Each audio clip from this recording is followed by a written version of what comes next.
تبارك الذي نزل الفرقان على عبده ليكون للعالمين نذيرا۔ گفتگو میں لفظ کوثر کے ایک اہم معنی کا بیان ہوگا اور وہ قرآن کریم ہے۔ اللہ تعالیٰ نے نبی کی نرینہ اولاد حکمت کے تحت بلوغت سے پہلے اپنے پاس بلا لی، تسلی کے لیے کوثر کی شکل میں بہت ساری نعمتیں عطا کی۔ ان میں ایک نعمت قرآن کریم ہے۔ امام فخر الدین رازی رحمہ اللہ تفسیر کبیر میں فرماتے ہیں الکوثر هو القرآن، کوثر قرآن ہے، وفضائلہ لا تحصى، اس کے فضائل اس قدر ہیں ان کو شمار نہیں کیا جا سکتا۔ سوال پیدا ہوتا ہے پریشان آدمی کو تسلی کے لیے عام طور پر وہ نعمت دی جاتی ہے جو کسی اور کے پاس نہ ہو، تو اللہ نے بھی اپنے حبیب کو قرآن کی شکل میں جو نعمت عطا کی ہے وہ کسی کے پاس بھی نہیں ہے۔ دیگر انبیاء و رسل پر جو وحی نازل ہوئی اسے کتب کہا گیا، صحف کہا گیا۔ قرآن کریم میں دو لفظ اس کے لیے استعمال ہوئے، لیکن قرآن کریم کو کلام اللہ کہا گیا۔ کلام اللہ ہونا یہ قرآن کا امتیاز ہے۔ گویا اللہ نے اپنا کلام فقط مصطفیٰ کو عطا کیا، کسی نبی رسول اور پیغمبر کو عطا نہیں کیا۔ اس لیے قرآن کریم کا عطا کرنا نبی کے لیے باعث تسلی اور عنایت ہے۔ قرآن کریم کے متعدد امتیازات اور خصوصیات ہیں۔ ان میں ایک امتیاز اور خصوصیت قرآن کا کلام اللہ ہونا ہے۔ سوال پیدا ہوتا ہے کیا باقی کتابیں اور رسولوں پر اترنے والی وحی وہ کلام اللہ نہیں ہے؟ جواب یہ ہے تمام آسمانی کتابوں میں فقط قرآن کریم کلام اللہ ہے اور کوئی کتاب کلام اللہ نہیں ہے۔ اللہ نے باقی کتابوں کے لیے کتب اور صحف کا لفظ بولا، کل آمن باللہ وملائکتہ وکتبہ ورسلہ، کتب کا لفظ آیا۔ صحف ابراہیم و موسیٰ، صحف کا لفظ آیا۔ فقط قرآن کے لیے کہا حتی یسمع کلام اللہ یریدون ان یبدلوا کلام اللہ۔ تو قرآن کریم کا امتیاز ہے کہ قرآن کلام اللہ ہے۔ ہمارے بعض اکابرین کی کتب میں کہیں پہلی آسمانی کتابوں کے لیے کلام اللہ کا لفظ ملتا ہے، اہل علم نے لکھا ہے وہ مجاز پر محمول ہے۔ وہاں کلام اللہ بول کر کتاب اللہ ہی مراد لیا گیا ہے، اصطلاحی اور حقیقی طور پر کلام اللہ فقط قرآن کریم ہے۔ بانی دارالعلوم دیوبند، حجت الاسلام والمسلمین، قاسم العلوم والخیرات، منبع فیوز و برکات، صاحب آب حیات حضرت مولانا محمد قاسم صاحب نانوتوی رحمہ اللہ اور شیخ العرب والعجم حضرت مولانا سید حسین احمد صاحب مدنی رحمہ اللہ کا یہی نظریہ اور ان کی یہی تصریح ہے۔ اس کے دلائل بھی بے شمار ہیں کہ قرآن ہی کلام اللہ ہے اور کوئی آسمانی کتاب کلام اللہ نہیں ہے۔ اس کی پہلی دلیل یہ ہے کہ کلام اللہ کی حفاظت کی ذمہ داری اللہ نے لی ہے، اور اگر کتابوں پہ نظر دوڑائی جائے تو فقط قرآن کی حفاظت کی ذمہ داری اللہ نے لی ہے، اور کسی کتاب کی حفاظت کا ذمہ اللہ نے نہیں لیا۔ باقی کتابوں کی حفاظت کی باری آئی، فرمایا بِمَسْتُحْفِظُوا مِنْ كِتَابِ اللَّهِ وَكَانُوا عَلَيْهِ شُهَدَاءَ، ذمہ داری انسانوں پہ ڈال دی۔ جب قرآن کی باری آئی فرمایا اِنَّا نَحْنُ نَزَّلْنَا الذِّكْرَ وَإِنَّا لَهُ لَحَافِظُونَ، اس خاص ذکر کو تھوڑا تھوڑا کر کے نازل بھی ہم نے کیا ہے اور اس کی حفاظت کا ذمہ بھی ہم نے اٹھا لیا ہے۔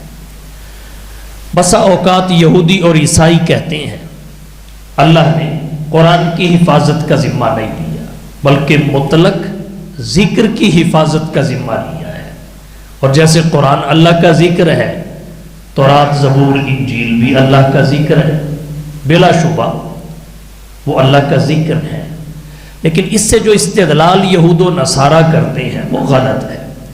ان کا کہنا یہ ہے جب تورات زبور انجیل اللہ کا ذکر ہے اور اللہ نے ذکر کی حفاظت کا ذمہ لیا ہے، تو پھر آپ پہلی آسمانی کتابوں کو غیر محفوظ کیسے کہہ سکتے ہو؟ وہ غیر محفوظ نہیں ہے۔ جب وہ غیر محفوظ نہیں ہے تو ان سے ثابت شدہ مذاہب کو آپ منسوخ کیسے قرار دے سکتے ہو؟ بات دور تک لے جاتے ہیں، جبکہ حقیقت یہ ہے ذکر کی دو قسمیں ہیں۔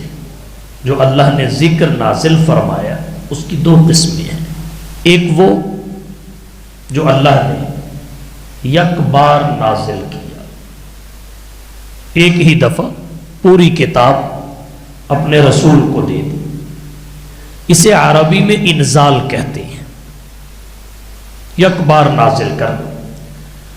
اور قرآن کریم بھی لوح محفوظ سے آسمان دنیا پر یک بار نازل ہوا، ایک ہی شب قدر میں نازل ہوا۔ اس کے لیے اللہ نے اسی سے فعل استعمال کیا، انا انزلناہ فی لیلۃ القدر۔ اور ایک یہ ہے کہ تھوڑا تھوڑا کر کے اتارا جائے۔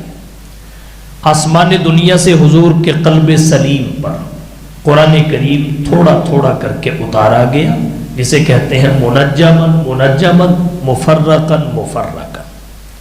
تو اللہ نے جہاں حفاظت کی ذمہ داری لی، ذکر کی حفاظت کی ذمہ داری لی، وہاں نزلنا کا لفظ استعمال کیا کہ اس ذکر کو نازل کر کے حفاظت کی ذمہ داری میں لے رہا ہوں، جس کو میں نے تھوڑا تھوڑا کر کے نازل کیا ہے۔ اور ایسا ذکر فقط قرآن کریم ہے، اور کوئی آسمانی کتاب قسطوں میں نازل نہیں ہوئی، اور ضرورت اور مصلحت کے تحت متعدد مواقع پہ نازل نہیں ہوئی۔ یہ فقط قرآن کریم کے نزول کا طریقہ اور طرز ہے کہ اللہ نے بحسب المصالح والحوائج 23 سال کے عرصہ میں اپنے حبیب کے قلب سلیم پر قرآن کریم کو نازل کیا۔ تو جو تھوڑا تھوڑا کر کے ذکر اللہ نے اتارا، اسی کی حفاظت کا ذمہ لیا، اور وہ فقط قرآن ہے، لہذا قرآن ہی کی حفاظت کا ذمہ لیا ہے، اور قیامت تک محفوظ رہنے والی کتاب قرآن ہے اور کوئی نہیں ہے۔ تو کلام وہ ہے جس کی حفاظت کا ذمہ اللہ نے لیا ہو، اور یہ فقط قرآن کریم کے ساتھ وابستہ حقیقت ہے، اور یہی وجہ ہے باقی کتابیں بدل گئی، ان کی عبارتیں محفوظ نہیں رہی۔ قرآن کریم مکمل محفوظ ہے، اس کی زیر و زبر میں بھی کوئی تبدیلی نہیں آئی، اس لیے کہ اس کی حفاظت کا ذمہ اللہ نے لیا۔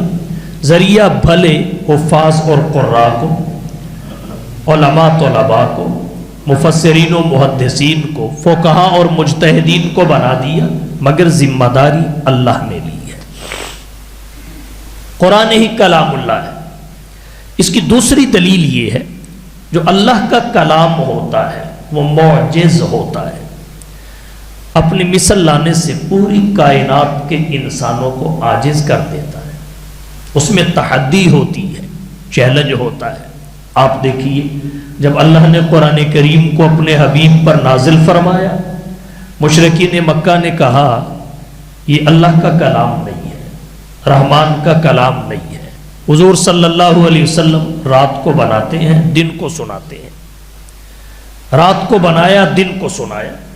تو اللہ تعالیٰ نے انہیں کہا اگر حضور اکیلے ایسا کلام جس کو دیکھ کر تم سب حیران اور پریشان ہو، اگر اکیلے رات کو بنا کے تمہیں سنا دیتے ہیں تو تم سب مل کر اس کی مثل کیوں نہیں لے آتے؟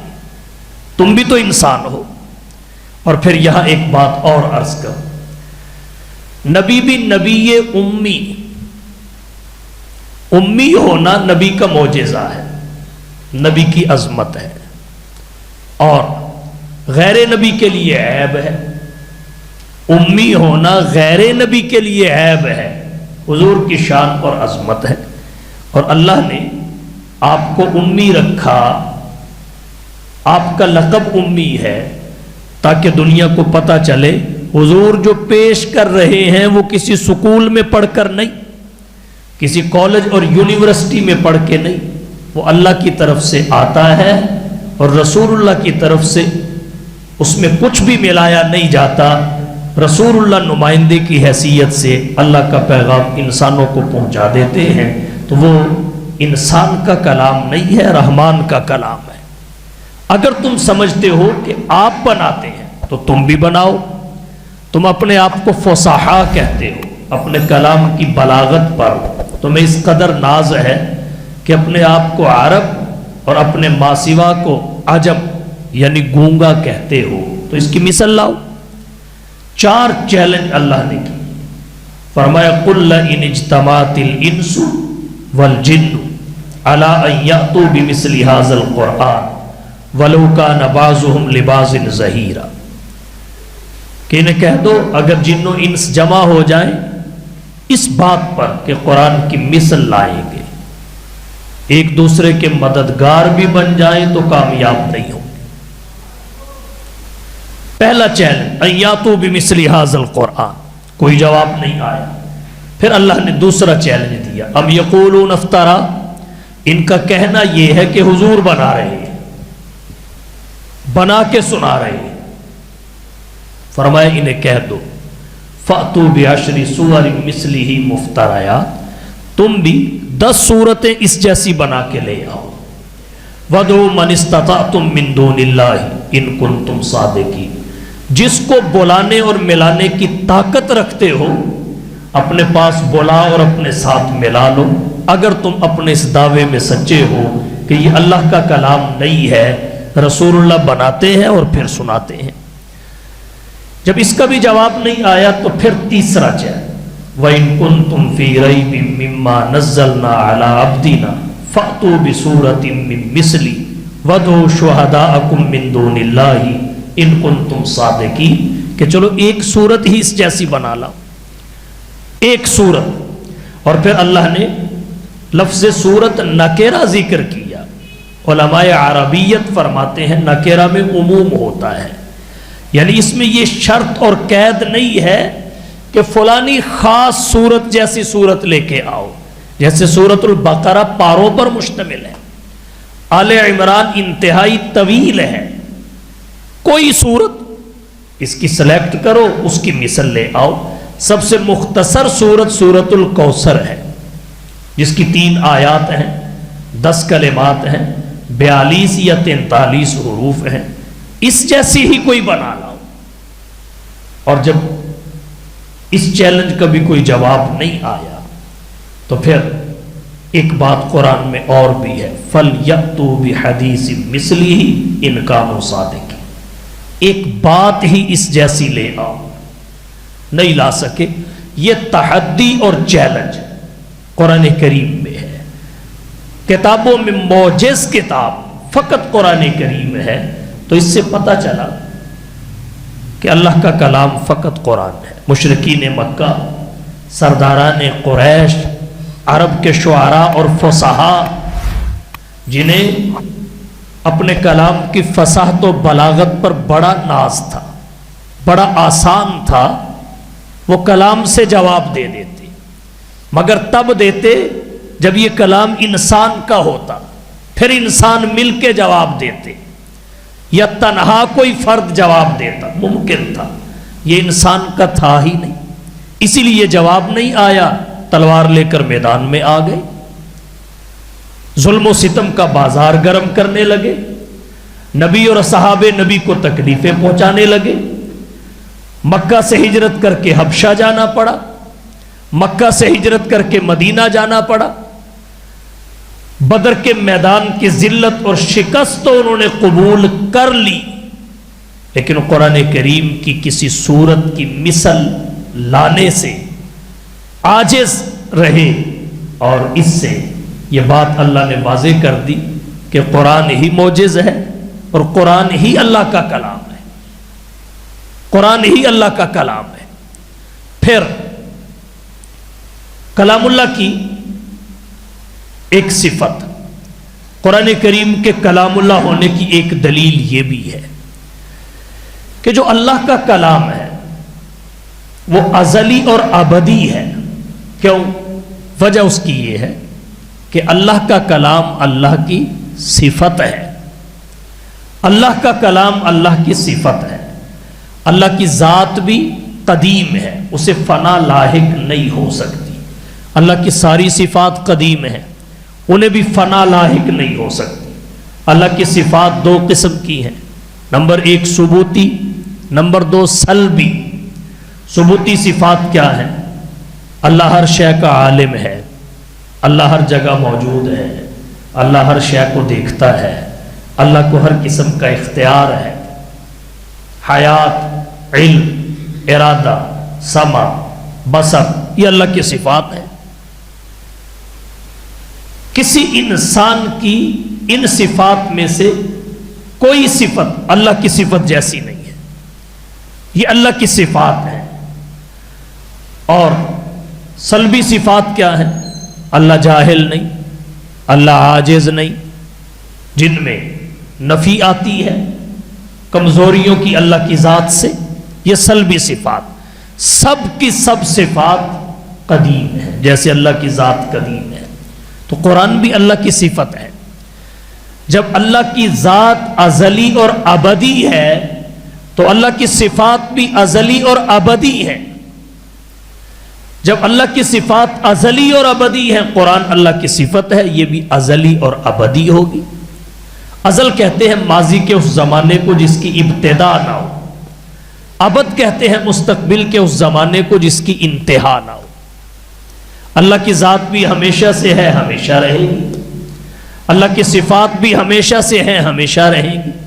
تو قرآن اللہ کی صفت ہے۔ القرآن کلام اللہ وخرج من، اللہ کی صفت ہے، یہ بھی ہمیشہ سے ہے، ہمیشہ رہے گی۔ نہ اللہ کی ذات پہ فنا آ سکتی ہے، نہ اللہ کی صفات پہ فنا آ سکتی ہے۔ تو جب یہ اللہ کی صفت ہے تو اس کا ازلی اور ابدی ہونا یقینی اور ضروری ہے، اور ازلی اور ابدی فقط قرآن کریم ہے۔ یہاں سے پتہ چلا قرآن ہی کلام اللہ ہے، قرآن ہی اللہ کی صفت ہے، قرآن ہی غیر مخلوق ہے۔ باقی کسی کتاب کو یہ شان عطا نہیں ہوئی کہ وہ اللہ کا کلام کہلائے، اللہ کی صفت کہلائے، غیر مخلوق کہلائے۔ اگر ایسا ہوتا تو وہ کتابیں کبھی نہ مٹتی، وہ مٹ گئی۔ قرآن من و عن موجود ہے، جیسے نازل ہوا ویسے ہی موجود ہے۔ سوال پیدا ہوتا ہے باقی کسی کتاب کو کوثر نہیں کہا، کلام اللہ کیوں نہیں کہا؟ اس کی وجوہات میں نے ذکر کر دی۔ کوثر نہیں کہا، قرآن کو کوثر کہا، انا اعطیناک الکوثر ای القرآن۔ اس کی وجہ کیا ہے؟ کوثر کثرت سے نکلا ہے، فعال کے وزن پر مبالغہ کا صیغہ ہے۔ قرآن کریم میں خوبیوں کی کثرت ہے، فوائد قرآن کے کثیر، منافع قرآن کے کثیر، فیوز و برکات قرآن کے کثیر، نتائج و ثمرات قرآن کے کثیر۔ تو کثرت کو قرآن کریم کے ساتھ ایک خاص نسبت ہے، اس لیے پہلے نبی پر اترنے والی کتاب کو کوثر نہیں کہا، فقط حضور پر اترنے والی کتاب کو کوثر کہا، انا اعطیناک الکوثر۔ اس میں علم و عمل کی کثرت ہے، اس کے ماننے والوں کی کثرت ہے۔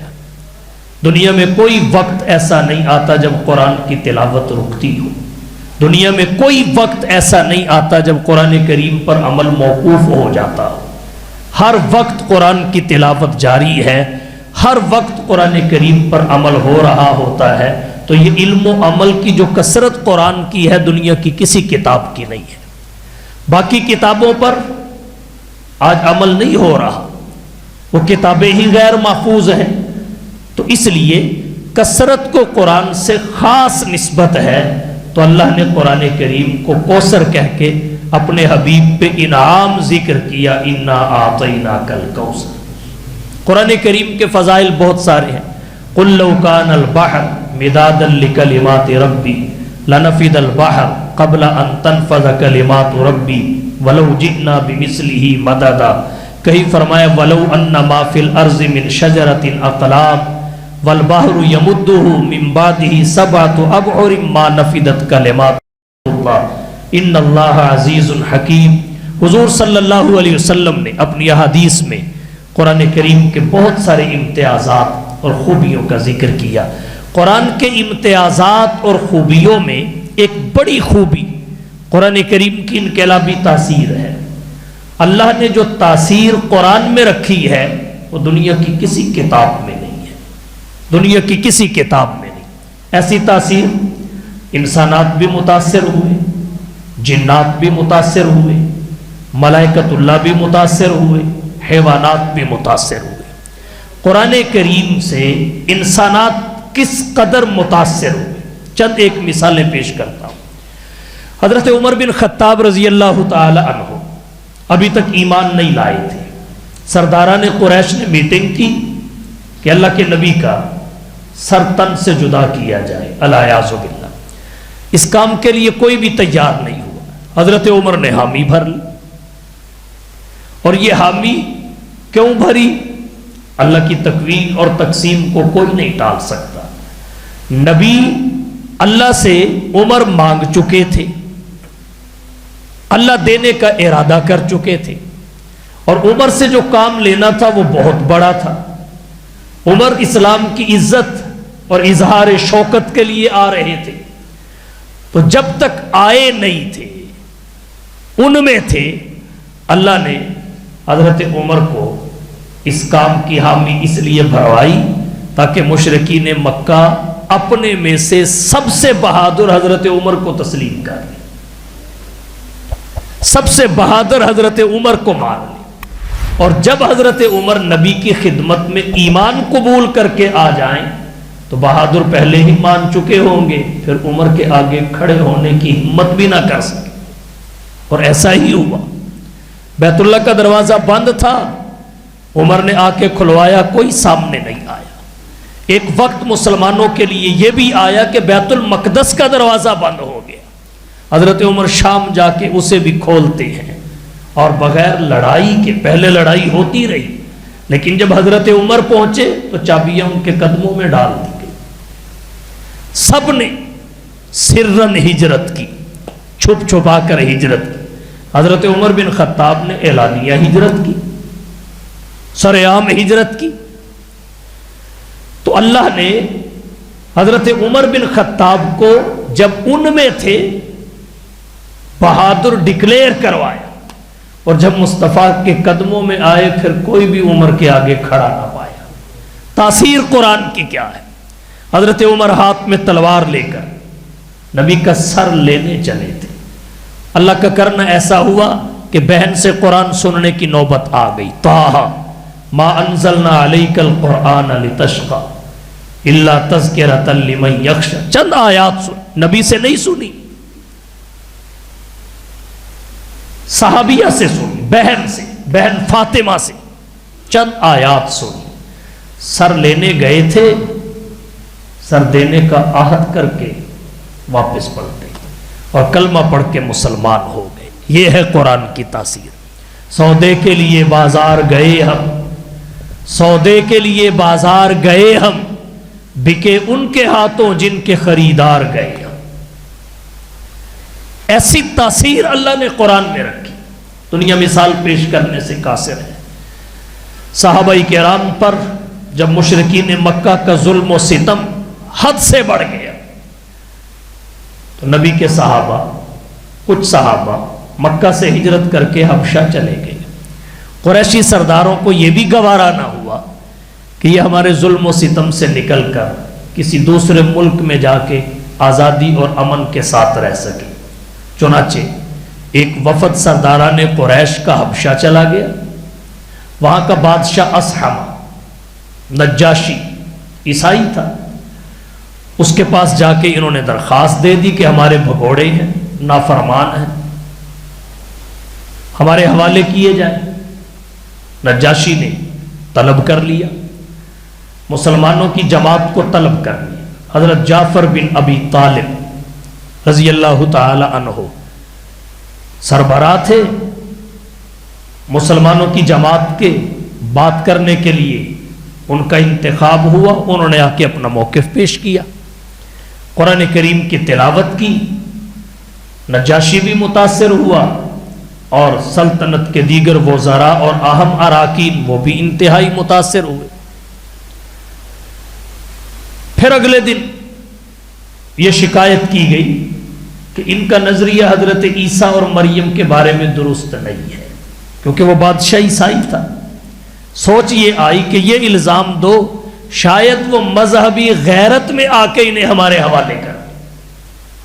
لیکن اس وقت کے بادشاہ بھی کانوں کے کچے نہیں ہوتے تھے، کانوں کے کچے نہیں ہوتے تھے۔ پھر بلا لیا، پھر حضرت جعفر نے سورہ مریم کی وہ آیات تلاوت کی جن میں حضرت مریم کا ذکر تھا، حضرت عیسیٰ کی پنگھوڑے میں تقریر کا ذکر تھا، وَاذْكُرْ فِي الْكِتَابِ مریم۔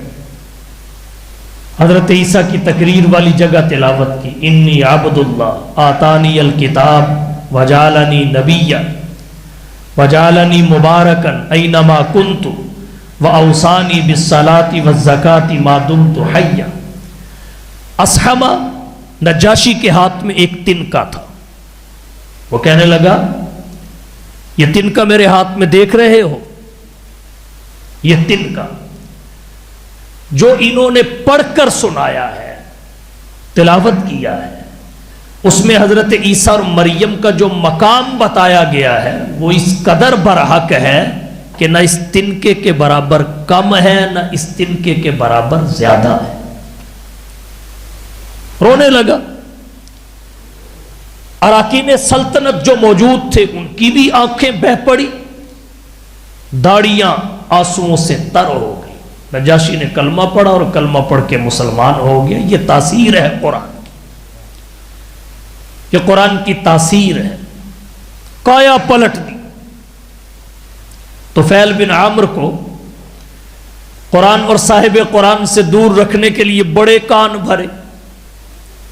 جب اللہ رحمت فرمائے تو پھر کوئی کیسے رکاوٹ بن سکتا ہے؟ موقع مل گیا قرآن سننے کا، سن کے کیا کہا؟ واللہ ما سمیت قولا احسن من، اللہ کی قسم میں نے اس سے خوبصورت بات آج تک نہیں سنی۔ واللہ ما سمیت قولا احسن من ولا رأیت امرا عادل من امری، اور نہ ہی اس سے زیادہ عدل والی چیز میں نے آج تک دیکھی۔ اشہد انک لرسول اللہ، میں اس بات کی شہادت دیتا ہوں اے محمد آپ اللہ کے رسول ہیں، آپ اللہ کے رسول ہیں۔ ایسی تاثیر، انسانات متاثر ہوئے۔ انسانات کس حد تک متاثر ہوئے؟ یہ ہماری سورۃ الکوثر کی تفسیر چل رہی ہے، سب سے چھوٹی سورت ہے قرآن کریم کی۔ قرآن کریم نے ایک سورت کی مثل لانے کا چیلنج دیا تیسرے نمبر پر، وہ بھی پورا نہ ہو سکا، آج بھی برقرار ہے۔ جو عرب کے شعراء اور فصحاء تھے وہ مثل تو کیا لاتے، اس قدر متاثر ہوئے کہ انہوں نے اشعار تک کہنا چھوڑ دی، اشعار کہنا چھوڑ دی۔ سورۃ الکوثر کو کسی مسلمان نے کعبۃ اللہ کی دیوار سے لٹکا دیا، لوگ آتے پڑھتے، فصاحت و بلاغت پہ حیران رہ جاتے، ان کے معلقے دھرے کے دھرے رہ گئے۔ عرب کا ایک بزرگ تھا لبید بن ربیہ، بڑا شاعر تھا، ندرت کلام اور جودت طبع میں معروف و مشہور تھا۔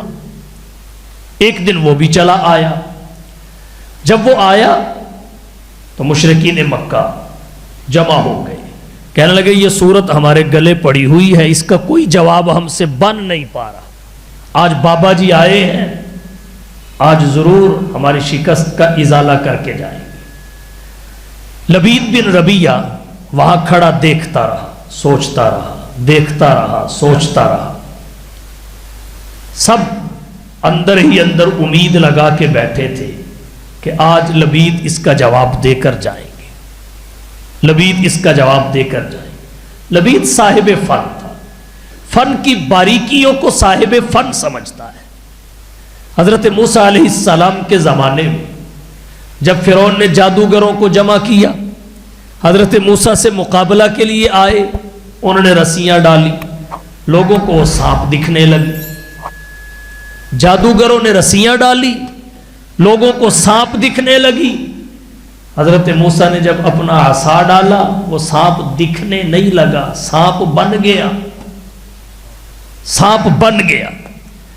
اب وہ جادوگر تھے، صاحب فن تھے، فن کی باریکیوں کو صاحب فن سمجھتا ہے۔ وہ سمجھ گئے کہ جادو کے ذریعے آنکھوں کو تو باندھا جا سکتا ہے، آنکھوں کو دھوکے میں مبتلا کیا جا سکتا ہے، مگر چیز کی حقیقت کو تبدیل نہیں کیا جا سکتا۔ ہم نے آنکھوں کو باندھا ہے، آنکھوں کو دھوکے میں مبتلا کیا ہے، اور موسیٰ کا ڈنڈا تو حقیقت میں سانپ بن گیا ہے، اژدہا بن گیا ہے، حقیقت تبدیل ہو گئی ہے۔ صاحب فن تھے، سمجھ گئے۔ تو جب حقیقت ان کے سامنے کھلی تو کچھ دیر نہ کی، کہا آمنا برب موسیٰ و ہارون، ہم حضرت موسیٰ اور ہارون کے رب پہ ایمان لے آئے۔ تو لبید بن ربیہ صاحب فن تھے، بڑی دیر دیکھتے رہے، سوچتے رہے، دیکھتے رہے، سوچتے رہے، بالآخر کہنے لگے قلم دوات لاؤ۔ خوشی خوشی قلم دوات پیش کی گئی، انہوں نے اپنے ہاتھ سے آگے لکھ دیا، واللہ ما ھذا قول البشر، اللہ کی قسم یہ انسان کا کلام ہے ہی نہیں۔ مسلمان ہو گئے۔ کسی موقع پہ حضرت عمر نے فرمایا آپ بھی کچھ کہیں، آپ بڑے فصیح ہیں، کچھ کہیں۔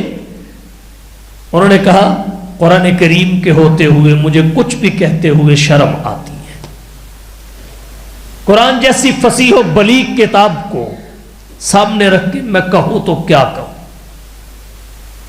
چھوڑ دیا اشعار کہہ، اس قدر متاثر، مقابلہ کیا کرتے۔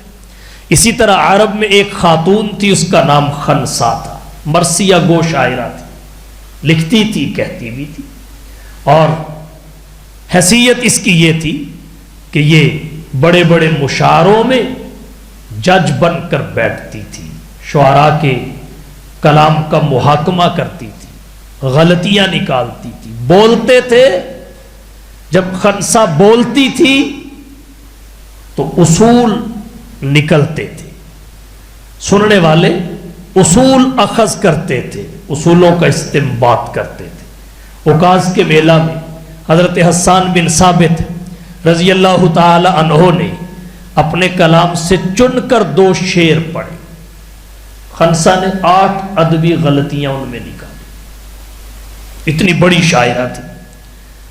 جب اللہ کا قرآن سنا مسلمان ہو گئے، اور انہوں نے شعر کہنا چھوڑ دیا کہ قرآن کے ہوتے ہوئے میں کہوں تو کیا کہوں۔ یہ اللہ کے قرآن کی تاثیر ہے، اللہ کے قرآن کی، انسانات متاثر ہوئے، جنات متاثر ہوئے. ایک چھوٹا سا واقعہ ذکر کر دیتا ہوں. ابتدا میں یہ تھا کہ جنات آسمانوں کے اس قدر قریب چلے جاتے تھے کہ فرشتوں کی آپس کی باتیں سنتے تھے. فرشتے جو باتیں کرتے وہ سنتے تھے. پھر زمین پہ آ کے بڑا فطور کرتے, فساد مچاتے. جو بات سنی ہوتی وہ نجومیوں کو بتاتے, وہ 1 میں 9 کی ملاوٹ کرتے, وہ 10 بنا کے پیش کرتے. وہ 1 آدھ سچی ہو جاتی, باقی جھوٹی نکل آتی. بڑی افراتفری مچتی.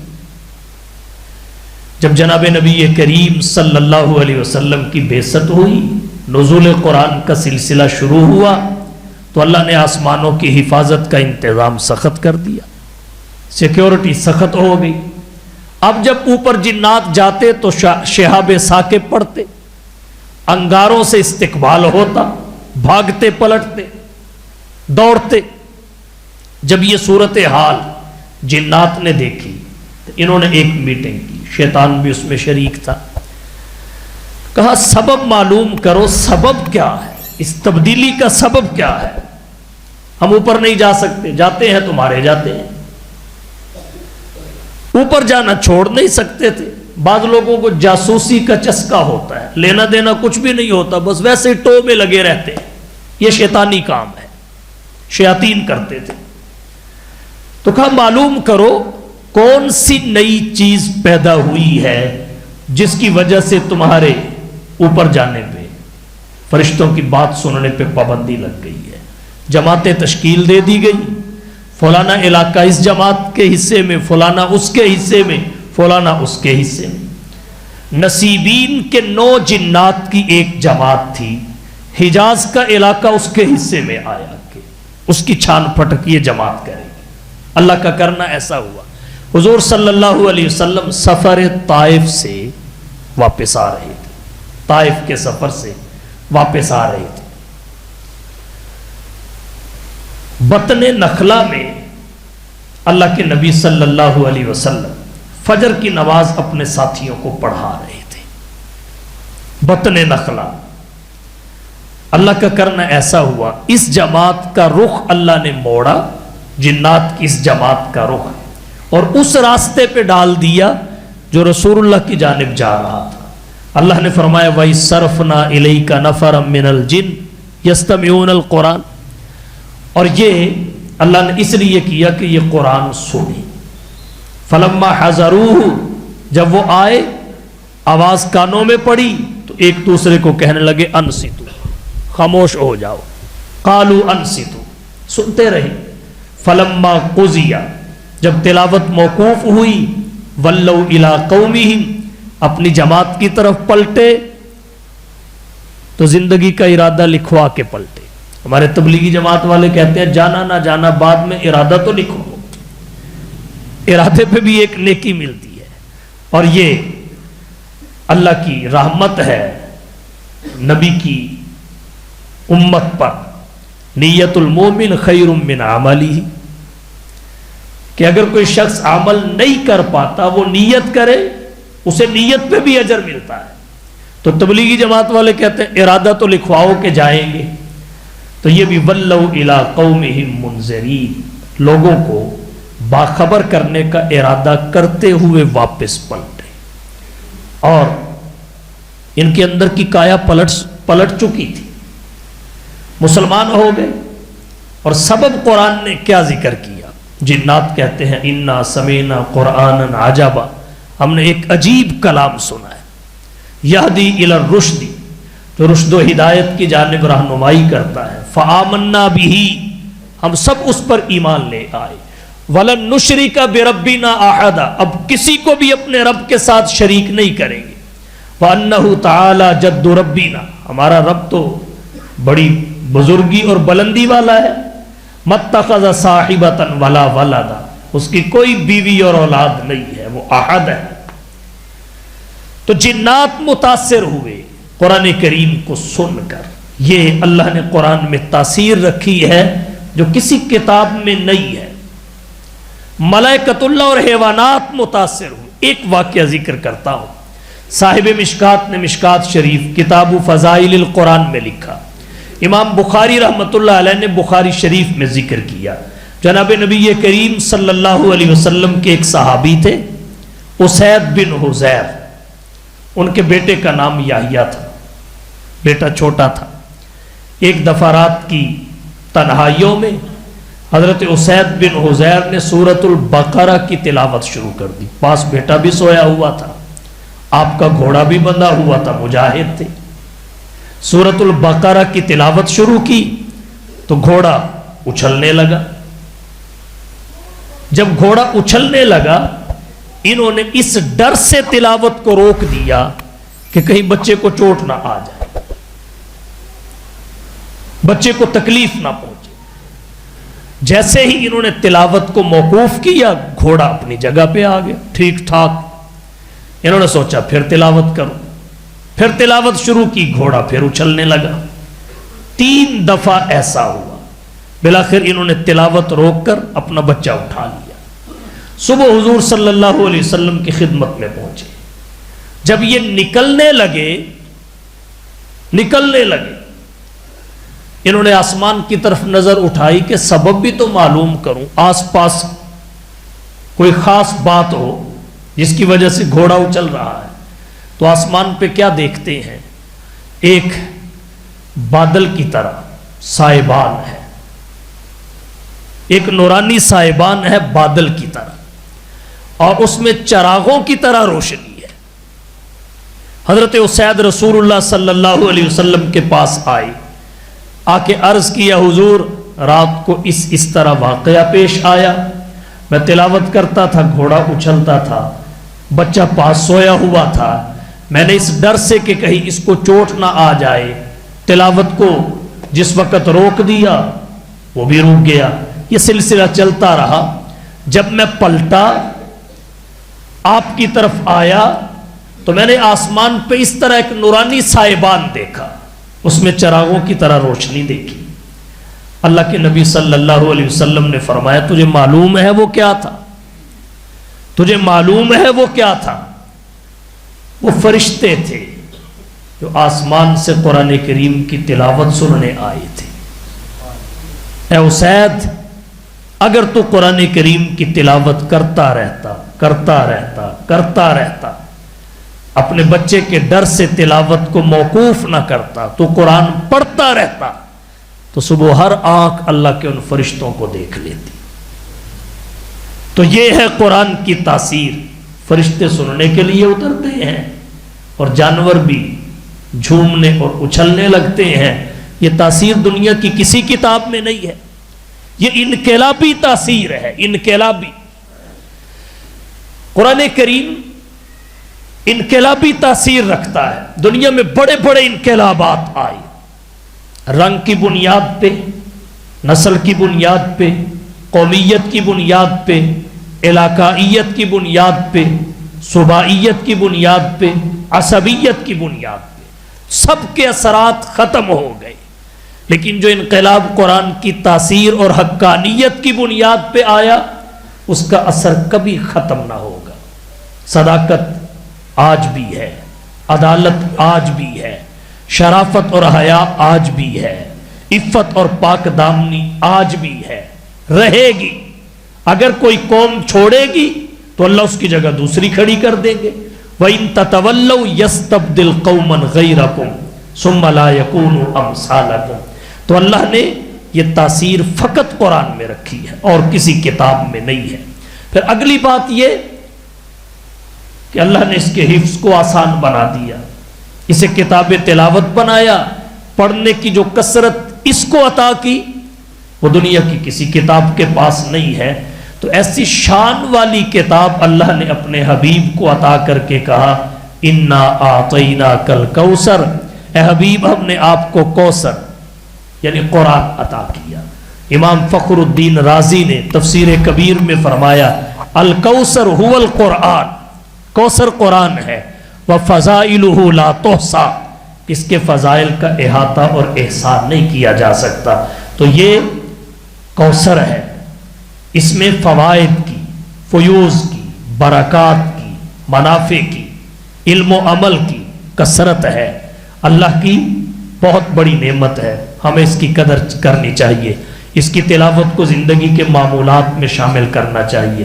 کتنے افسوس کی بات ہے، سردی کے مہینے میں دسمبر چل رہا ہے، فجر کے بعد 2 گھنٹے 2-4 کلومیٹر تک دوڑنا، یہ تو ہماری زندگی کے معمولات میں شامل ہو سکتا ہے۔ 2 گھنٹے کلب میں جا کر ورزش کرنا، یہ ہماری زندگی کے معمولات میں داخل ہو سکتا ہے۔ روزانہ اخبار پڑھنا زندگی کے معمولات میں شامل ہو سکتا ہے۔ عصر کے بعد بیوی بچوں کے ساتھ بیٹھ کر چائے پینا، گپ شپ کرنا، یہ زندگی کے معمولات میں شامل ہو سکتا ہے۔ عشاء کے بعد دوستوں کی بزم کا حصہ بننا، یہ زندگی کے معمولات میں شامل ہو سکتا ہے۔ اگر زندگی کے معمولات میں شامل نہیں ہو سکتا تو 2 رکوع کا پڑھنا نہیں ہو سکتا، یہ ہمیں بوجھ لگتا ہے۔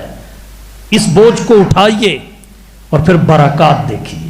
اور پھر شیطان نے یہاں تک ہمارے نوجوان کو گمراہ کر دیا، نوجوان کہتا ہے موسیقی روح کی غذا ہے، موسیقی روح کی غذا ہے۔ بھئی کیسے غذا ہے؟ روح امر ربی ہے، قرآن حکم ربی ہے، جہاں سے روح آئی وہیں سے غذا آئی۔ تو اصل میں روح کی غذا تو قرآن ہے۔ آپ موسیقی سنیے آپ کا دل سخت ہو جائے گا، قرآن سنیے نرم ہو جائے گا۔ موسیقی سنیے خیالات فاسدہ، عزائم فاسدہ، ذہنی انتشار، نہ جانے کیا کیا ظاہر ہوگا۔ قرآن پڑھیے، سنیے، اچھے اچھے ارادے، اچھے اچھے خیالات آپ خود آتے دیکھیں گے۔ یہ روح کی غذا نہیں ہے۔ ہاں روح ہی بیمار ہو تو پھر کیا کیا جا سکتا ہے؟ 2 قسم کے انسان ہیں، کچھ حلال کھا کے خوش ہوتے ہیں، کچھ حرام کھا کے خوش ہوتے ہیں۔